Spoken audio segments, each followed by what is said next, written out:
In our headlines on this Thursday afternoon, January 19th. President Yoon Suk-yeol is poised to address the 2023 World Economic Forum in Davos today with calls for greater commitment and solidarity to addressing global concerns.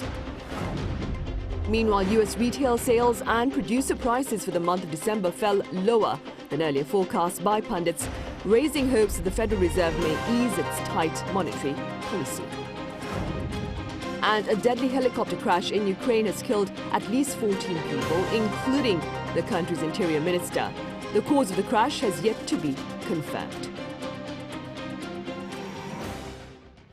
We begin over in Switzerland, where President Yoon Suk-yeol sat down with global corporate leaders to pitch Korea as a lucrative investment market. Now, this gathering comes ahead of his scheduled speech at the World Economic Forum later on this Thursday. Our senior top office correspondent Moon Gon-young starts us off. President Yoon Suk-yeol greets Pat Gelsinger of Intel with a firm handshake. Thank you so much. It's a pleasure, and we so appreciate our business in Korea. From CEOs of global tech giants Arvind Krishna of IBM, Cristiano Amon of Qualcomm, and Pat Gelsinger of Intel, to big names from the financial sector, Steven Schwartzman of Blackstone, Jamie Dimon of JP Morgan, and Khaldun Al-Mubarak of Mubadala Investment.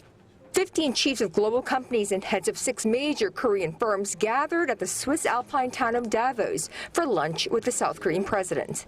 Mr. Yoon pitched himself as South Korea's #1 salesman and promoted his country as an attractive investment destination, asking the global CEOs to let him know if they run into any systems in Korea that do not meet global standards. Mr. President said he was willing to make adjustments to the system to better accommodate foreign investment.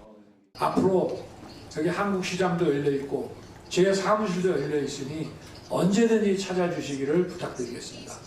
South Korea also welcomed a solid investment decision in Davos.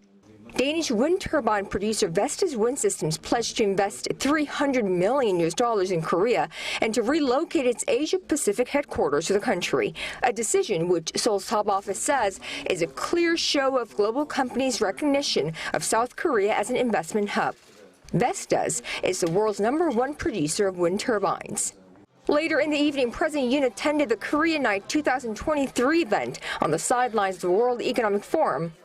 한국 정부는 민간 기업과 함께 인류 공동의 문제 해결을 위한 국제적 노력에 적극 참여하고 책임 있는 역할을 다하고자 합니다. Where he rallied support for his country's bid to host the 2030 World Expo in the southeastern port city of Busan as it's part of the nation's such efforts. On Thursday, day 3 of his 4-day Swiss tour, the South Korean leader will address the annual meeting of the World Economic Forum, the first South Korean president to do so in 9 years, where he'll propose international cooperation and solidarity for global supply chain resilience and transition to clean energy. Moon Gon-young, Arirang News. Staying in Davos, the European Union is seeking to counter the Biden administration's climate action initiatives for the global green industry with its own set of related incentives, that is. Our Chong-Won-ju explains. The first day of official programming at the annual World Economic Forum in Davos started on Tuesday with bold declarations by Europe. The president of the European Commission, Ursula von der Leyen, said the EU was drafting a new law for its green industries and would back it up with state aid and a European sovereignty fund to keep firms from moving to the United States. We will put forward a new Net Zero Industry Act. This will follow the same model as our CHIPS Act. The new Net Zero Industry Act will identify clear goals for European clean tech by 2030. The head of the European Commission said the moves would be part of the EU's Green Deal industrial plan to make Europe the home of clean technology and industrial innovation on the road to net zero CO2 emissions by 2050. The announcement comes just months after the United States launched its own Inflation Reduction Act, or IRA, which was approved in August. The U.S. legislation includes a record $369 billion in spending on climate and energy policies.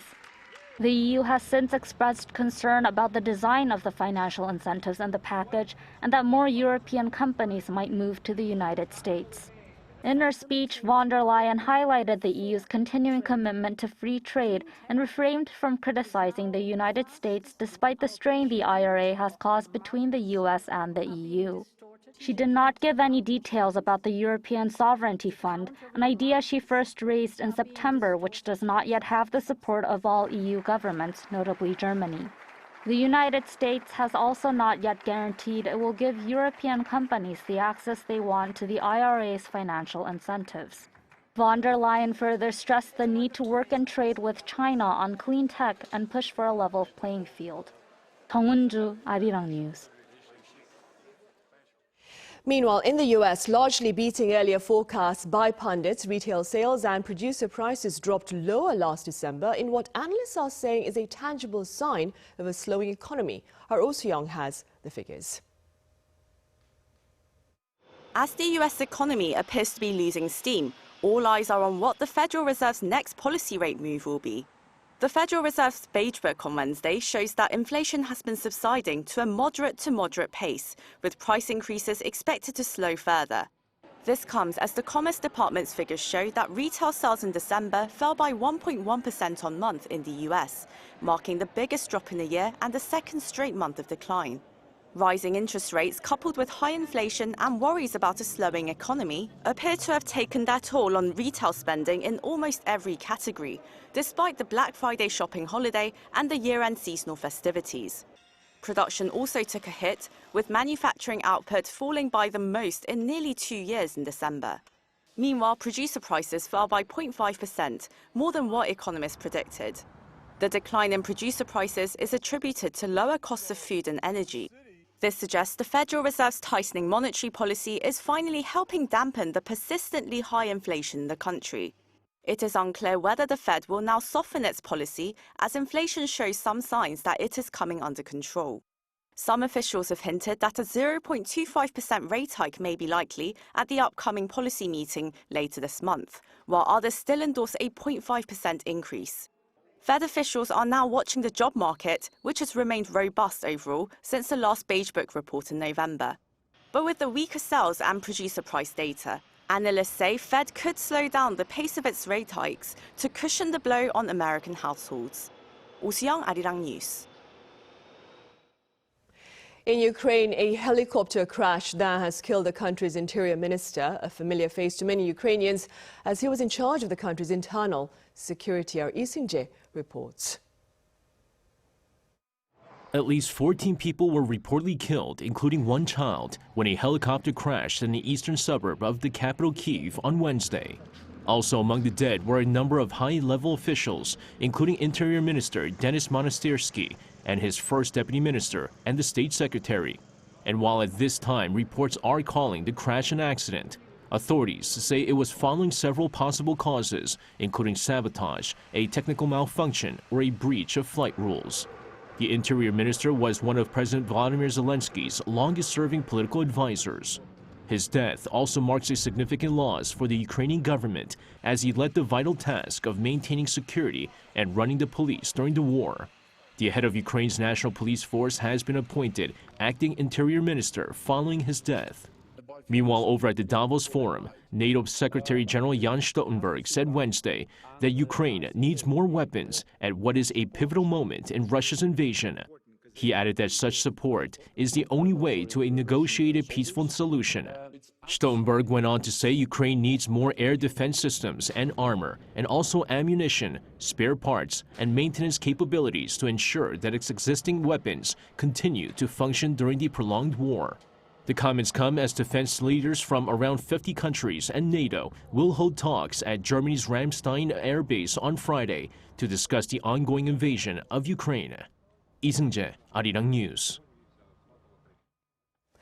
Over in New Zealand, Prime Minister Jacinda Ardern is stepping down, opening the road for a national election on October 14th. At her party's caucus meeting Thursday, Ardern said, quote, "It's time for her to resign as she no longer had enough in the tank to stay at the top office."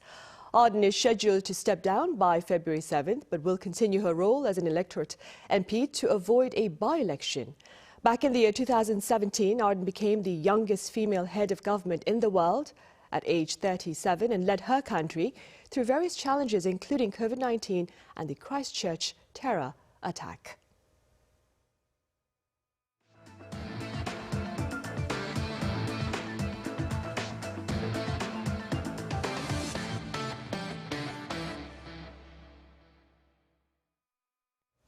A two-day parliamentary session in Pyongyang this week has come to a close with no appearance by Kim Jong-un, but a rather intriguing announcement regarding language preservation. Our Unification Ministry correspondent Kim Mo-kyeon has details. North Korea's state-run Korean Central News Agency says the regime held the 8th session of the 14th Supreme People's Assembly for 2 days from Tuesday. Going against general speculation that leader Kim Jong-un would deliver a message on its weapons usage, Kim was not present at the event and there was no public message delivered from him. A senior official from the Unification Ministry says that Kim's absence doesn't seem unusual, as he only attended 9 out of the total 17 such meetings since he took power, and because the items on the agenda at the latest meeting were general domestic issues. Despite Kim's absence, some notable decisions were made at the meeting, one of which was the unanimous passage of a bill aimed at protecting Pyongyang's standard language. The bill regulates the use of foreign languages in the regime, including dialects used in South Korea. Though the details of the bill haven't been revealed, an expert on North Korea says the adoption is aimed at tightening controls of overseas content and media coming into the regime. The passage sheds light on how much the regime is conscious of the public's use of language, especially teenagers. They seem to have concerns that the exposure to foreign content and foreign languages would weaken the North Korean people's solidarity and influence its governing system. Also approved at the session was North Korea's 2023 budget plan, which is up 1.7% compared to the previous year. The regime will raise spending on the economic sector by 1.2%, while its defense budget stays at the same as last year at 15.9% of the total. The KCNA says Premier Kim Duk-hun highlighted that the state budget should be implemented without fail to financially support the regime's defense and economic capabilities. Another development at the assembly was that Min Kyung-il, director of the Secretariat and Presidium member of the Central Committee of the Democratic Front for the Reunification of Korea, was elected vice chair of the SPA.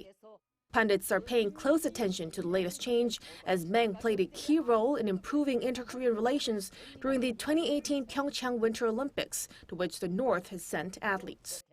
Kim Mo-kyeon, Arirang News. Seoul's ambassador to Tokyo believes voluntary participation by Japanese companies in a planned public foundation by Korea to compensate Korean victims of Japan's wartime forced labor may serve to bring some closure to this chapter of history between the two countries. Our foreign affairs correspondent Pei Eun-ji has more. About a week after the South Korean government proposed compensating the Korean victims of Japan's wartime forced labor through a public foundation, South Korea's ambassador to Japan, Yoon Dong-min, urged the accused Japanese firms to participate in creating the fund. Speaking Wednesday to the Japanese news outlet Mainichi, he stressed that the victims are hoping for a sincere apology from the Japanese firms. He added that although South Korea cannot force those companies to apologize, voluntarily contributing to the public foundation is one way to resolve this issue. The ambassador also called for the resumption of what's known as shuttle diplomacy, in which the leaders regularly visit each other's country, a practice that has been stalled since 2011. But the government's recent proposal for public funds to compensate the forced labor victims provoked strong opposition. The victims and civic groups supporting them said this issue cannot be resolved without sincere apologies and participation from the Japanese companies. Members of civic groups gathered in front of Seoul's foreign ministry on Wednesday to protest against the plan, calling it humiliating. The government needs to immediately get rid of their humiliating resolution on the forced labor issue and go back to where they started. This proposal does not include a sincere apology from Japan. In a public hearing at the National Assembly last Thursday, the Foreign Ministry said it's reviewing plans to compensate the victims through a domestic fund, instead of the assets of the accused Japanese firms. In landmark rulings in 2018, South Korea's Supreme Court ordered 2 Japanese companies, Mitsubishi Heavy Industries and Nippon Steel, to compensate the Koreans they subjected to forced labor. But so far, the companies have ignored those orders. Pei Eun-ji, Arirang News. Tensions remain high at the parliament here, with opposition lawmakers now calling for the launch of an independent investigative body for answers to the tragedy in Itaewon last Halloween. Now, this call follows their earlier unilateral adoption of a parliamentary report on the crowd crush. Our National Assembly correspondent Han Sung-woo has the latest.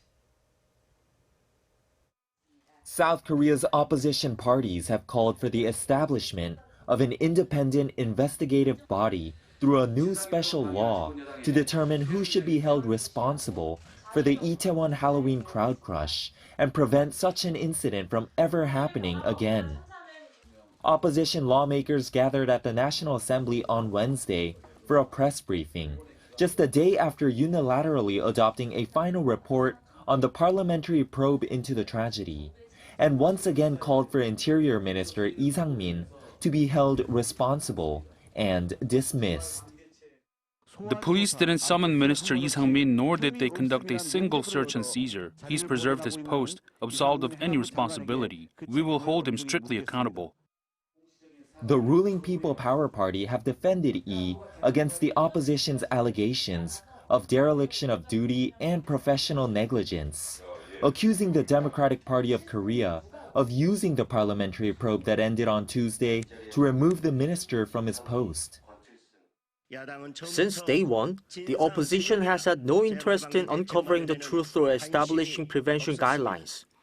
They've essentially acknowledged that their goal was to prolong a political dispute by setting a trap for Minister Lee Sang-min to get him charged with perjury. Besides an independent investigative body and Minister Lee's dismissal, the opposition are also demanding a special council probe, an apology from President Yoon Suk-yeol, the launching of a special parliamentary committee on disaster safety, and an official memorial service for those who died.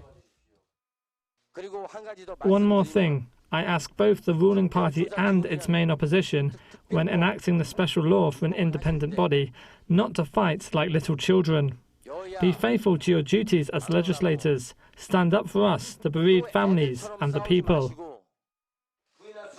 Han Sung-woo, Arirang News. In other news, a biotech company here is looking to firmly root plant testing as a viable alternative to animal testing. Our Cho Sung-min reports. This is a plant factory owned by a South Korean biotech company. The room is set to a specific temperature and humidity that's perfect for harvesting lettuce. The lettuces are smaller than usual because they've been genetically manipulated to grow without producing any vitamin D. They'll be used to carry out product testing. Another sample that the lab grows is called benth, a close relative of tobacco. Scientists say a specific gene has been cut that usually produces toxic components, which can then be used to manufacture treatments and vaccines. The plant's glucose structure becomes complex when protein is activated. Because it can overcreate an immune response when applied to the body, we got rid of it through genetic editing. These plants are used to make medicines. The company developed actual COVID-19 vaccine candidates, and their findings were published in an international journal. The results of the protein vaccine candidate made from our plants and the ones made from an insect cell came out in China last year. Ours showed more than double the efficacy rate. While most clinical trials and biotech developments are still being conducted on animals, the company believes using plants has the potential to grow further as it's cost-effective and more convenient. The genetically edited plants are being used to develop vaccines for a rare infectious disease called Topenia syndrome and a treatment candidate for breast cancer. Cho Sung-min, Arirang News.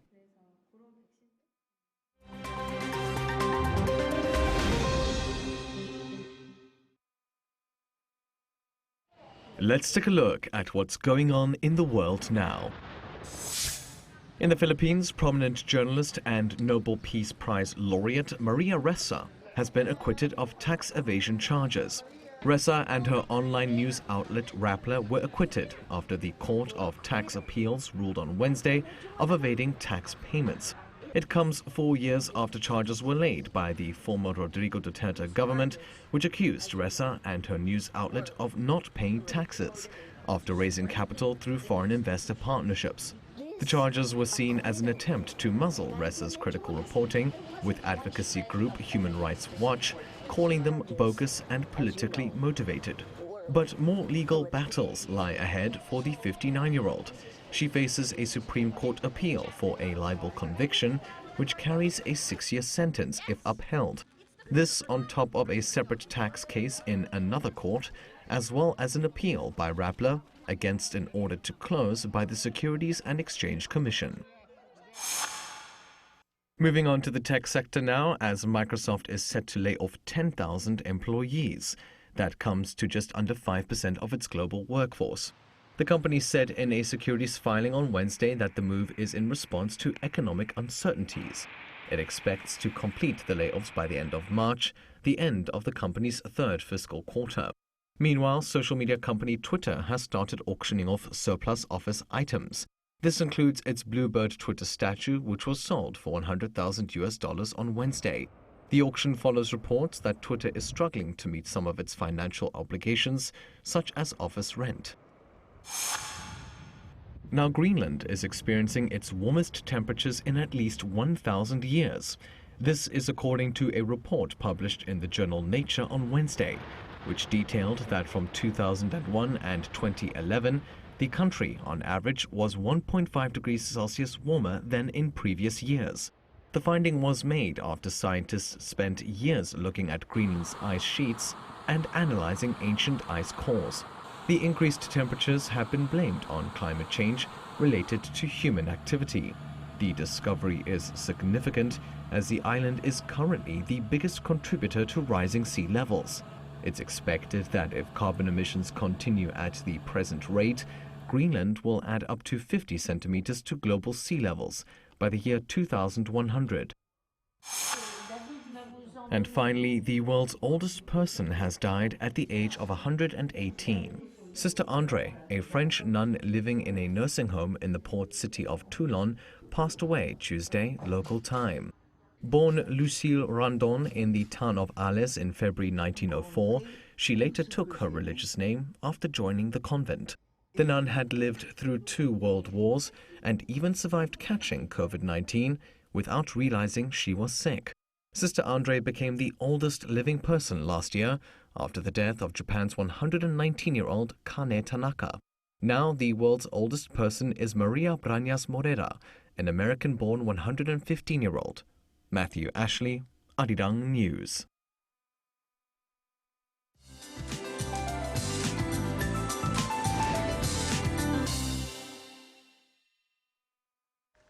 Hello, I'm Lee Ji-young with the latest weather updates. If you dressed warmer for the morning commute, it might feel too warm this afternoon as the cold rapidly eases, jumping about 10 degrees from the morning temperatures. But dust levels remain high all day in Chungcheongdo, Jeollabuk-do, and Gyeongsang-do provinces, as well as Daegu. The rest of the country could see bad air quality during the day, and that's including here in the capital. Daily highs are 1 to 3 degrees higher this afternoon, and central regions will see more clouds moving in tonight with a mix of rain and snow in the forecast. Gangwon-do province could see up to 5 centimeters, while the rest of the country will see 1 to 3 centimeters of snowfall.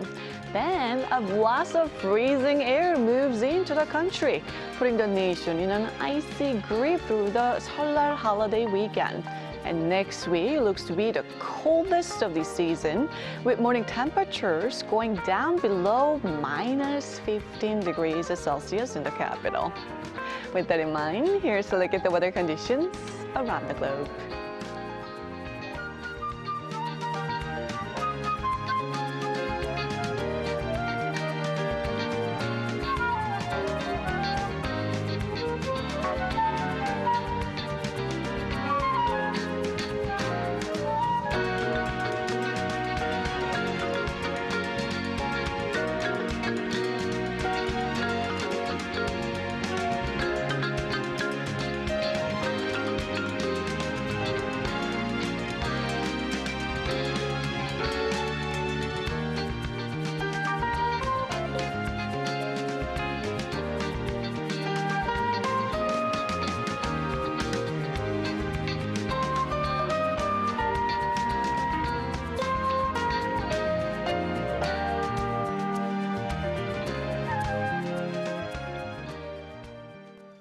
Those are the headlines at this hour, but do stay with us for our panel discussion coming up next. See you soon.